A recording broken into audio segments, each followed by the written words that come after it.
Liberalism's deadliest enemy. Adolf Hitler transformed Germany into an authoritarian, socialist state advocating sovereignty of nations, advancement of labor, preservation of the European ethnic groups, and commerce based on exchange of wares to replace the international gold standard. Becoming Chancellor in 1933, he tackled his country's bankruptcy, massive unemployment, communist subversion, and foreign domination. His social-economic programs and diplomacy restored German prosperity and independence within 3 years, despite determined opposition from Western democratic leaders. Richly intriguing and not without arousing a sense of awe, Germany exerted tremendous influence in her time, the antithesis of democratic values in a century witnessing the triumph of democracy. Germany went down fighting. The task of recording the history of the period is therefore largely in the hands of the country's former enemies. One of the flaws in their annals is the superficial assumption that National Socialism was a rootless political program and the product of one man's worldview. There was in fact a conscious endeavor by the National Socialists to align policies with German and European customs and practices. They believed their goals corresponded to the natural progression of their continent and found the diametrical Western democratic concept to be alien and immoral. In fact, National Socialism was Central Europe's answer to globalization and its dog of war, democracy. During the first half of the 20th century, 2 world wars ultimately imposed democratic governments on European states that had been pursuing separate forms of politics. One of the most successful weapons in the arsenal of democracy was atrocity propaganda. It demonized the enemy, motivating Allied armies and promoting their cause abroad. It justified the most ruthless means to destroy him. It defined the struggle as one of good versus evil, simplifying understanding for the populations of the United States and the British Commonwealth.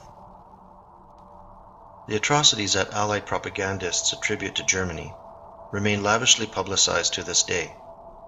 Conducted more zealously by the entertainment industry than by historians, this is largely an emotional presentation with little or no factual content. Rather, it would be more useful for the authors of such legends to question, for example, why, after the victorious Allies established democratic governments throughout Europe in 1919, this state form became practically extinct there in 20 years. Russia, Italy, Hungary, Poland, Lithuania, Austria, Germany, Greece, Spain, Slovakia, and soon thereafter France adopted authoritarian regimes. Several of these countries closed ranks with Germany, as Hitler gave viable popular political form to the growing resentment against liberalism and its culture-breaking spirit. National Socialism was not a spontaneous phenomenon that derailed Germany's evolution and led the country astray. It was a movement 200 years in the making, anchored deeply in the traditions and heritage of the German Volk and their fundamental requirements for life. Adolf Hitler gave tangible, political expression to ideas nurtured by many of his countrymen that they considered complementary to their national character. Though his opposition party's popular support was mainly a reaction to universal economic distress, Hitler's coming to power was nonetheless a logical consequence of this German development.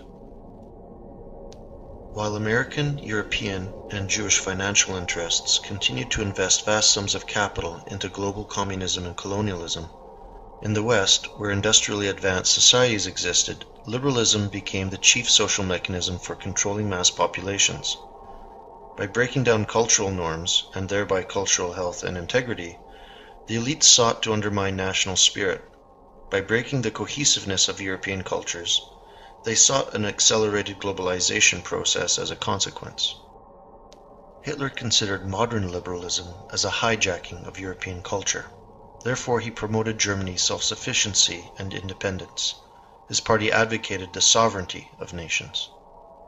While classical liberalism was the social mechanism by which the European peoples shed the feudal monarchical system that had ruled for centuries, its greatest legacy was making people conscious of their individual human rights.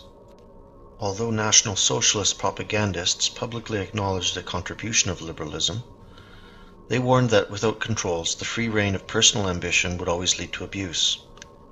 Inasmuch as liberalism was once of service in promoting the value of individual initiative and qualities of leadership, its ideals of freedom and personality have degenerated into the concept of downright arbitrary conduct in personal life, but even more so in economic and commercial life, so said Dr. Theo Riem.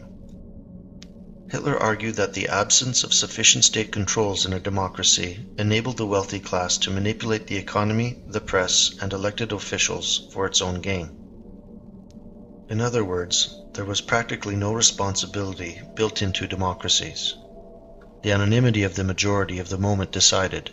Government ministers were subject to it, but there was no opportunity to hold this majority responsible. As a result, the door is open to political carelessness and negligence, to corruption and fiscal mismanagement. Corruption in America had spread so much, according to him, that no American citizen got upset anymore over incidents of shameless corruption in civil service, because mismanagement was regarded as a natural phenomenon of the government itself. Democracy had failed because it was a product of liberalism.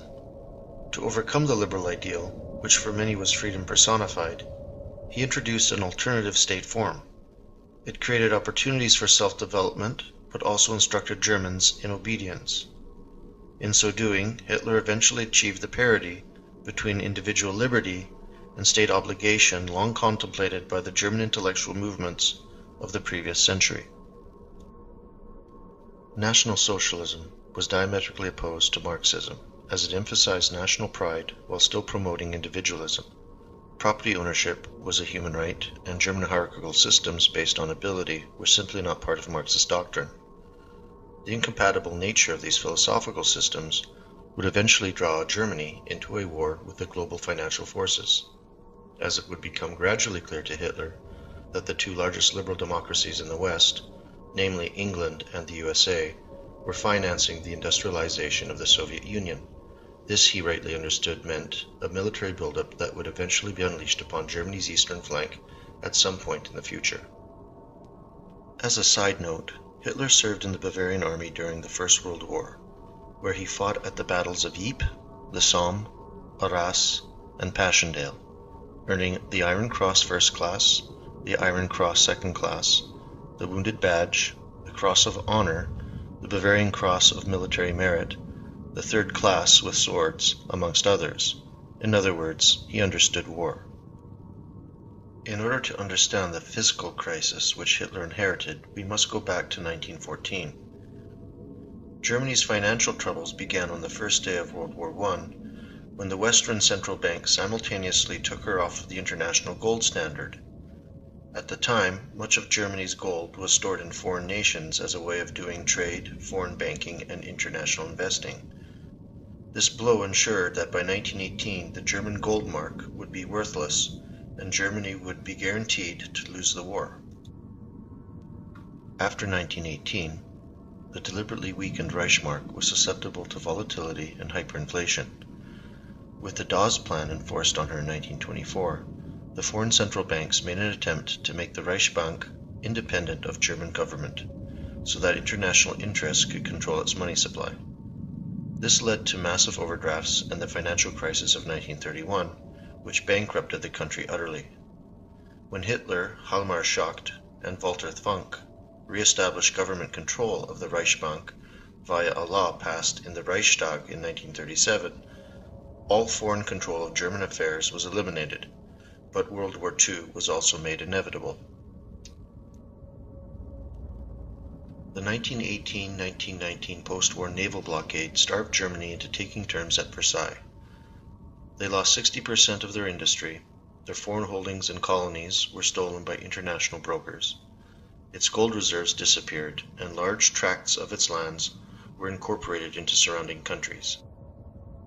This taught Germany that alien and foreign interests could not be trusted.